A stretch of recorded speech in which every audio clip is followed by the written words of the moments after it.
Here's another story about nothing. Actually, two. Let me preface by saying I love my family fiercely, and I wouldn't trade them for anything. It's not my fault that some of them become stories from time to time. So I recorded a video yesterday, but I didn't have the opportunity to post it.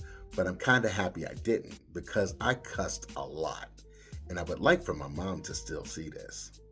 Still the same subject, just a lot less profanity. I reckon it was serendipitous that I didn't post a video because I actually have a recent interaction to add to my archive of holiday stories. It kind of starts out like this. I was once the designated turkey fryer in the family, and after my transition to plant-based, no one else took up the mantle. There were no inquiries of brining, marinating, or any other techniques related to the process. Right about that time, COVID hit and family gatherings were put on pause. So I guess no one really thought to ask me about it. Well, when we finally did get together again, I would surmise that not everyone was aware of my dietary shift. So a lot of our family members were disappointed. Most of all, my niece, who traveled from Atlanta. She was my cousin's daughter. And as I've stated in previous videos, we were raised as siblings. So naturally, all of our children are nieces and nephews. I felt bad, but I couldn't bring myself to cook what I won't eat. Well, this year, I was asked if I could make a concession and fry one if it were confirmed that she was coming into town. I gave it deep thought, but my personal morals coupled with the cost financially and time-wise was just a bit too much for me, especially with the 12 hours it would take for me to prepare meals for myself since no one else was offering any plant-based options as compensation. It's a barter and trade kind of thing. You do something for me, I do something for you. So had y'all come together and come up with some plant-based options, I probably could have concentrated on the turkey. You have no idea how long it takes to prepare and fry these things.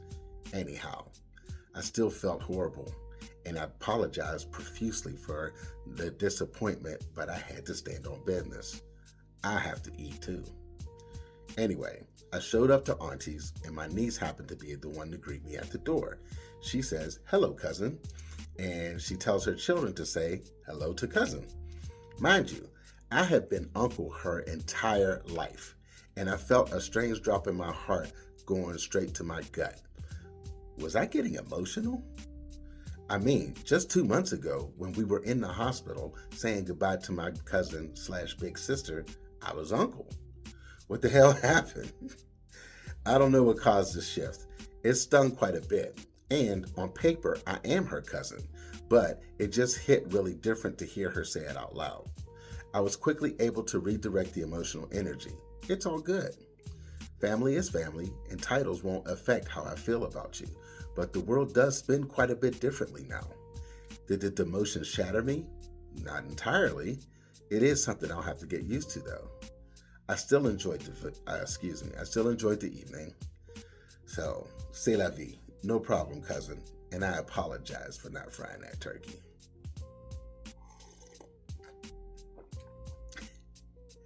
My original story from yesterday was to address my frustration with the usual suspects, the ones who show up and make zero contributions to the gathering every single year. You know, arriving empty-handed, leaving with full plates and all that. Not washing one dish, not sweeping the floor, not helping gather up anything. Just get your food and go. Since you're getting two stories, I'll omit that part and I'll just jump straight into the main subject. Now, like I said, I've been the designated turkey fryer in my company, in my family for a good 18 years or so, give or take. This one year, when I was in the infancy of my craft, I have a cousin whom I'm not particularly fond of. This bloke has rubbed me the wrong way, disrespected me several times over the years, and because he's my mother's first cousin, I tend to hold back my rage out of respect. He's really oblivious to how much of a jerk he is, at least in my eyes. Trying really hard not to cuss here. Other family members see him differently, but my kids know. As a matter of fact, just last night, they were recanting a story about a confrontation we had many years ago. Like I also said in previous videos, careful how you act and speak in front of these kids. They see everything and they hear a lot more. Anyway, this cousin brings his family to the gathering and arrived with no intention of eating, just popping by. Cool. Y'all don't want to eat, that's fine.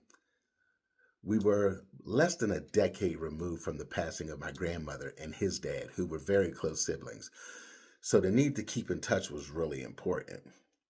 Here's where my problem lies. Little did the rest of the family know he had an ulterior motive.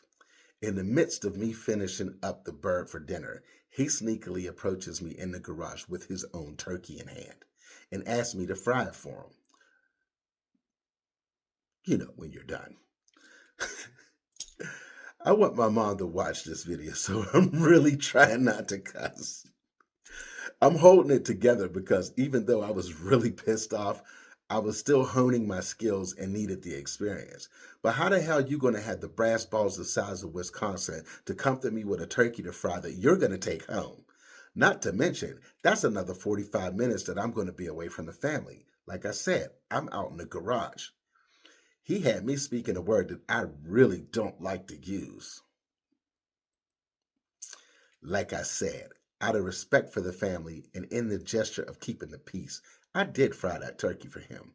But I swear, I could not believe how incredibly selfish that was. And that, my friends, are two stories about nothing. Hope your holiday went well. Y'all have a good one. Deuces.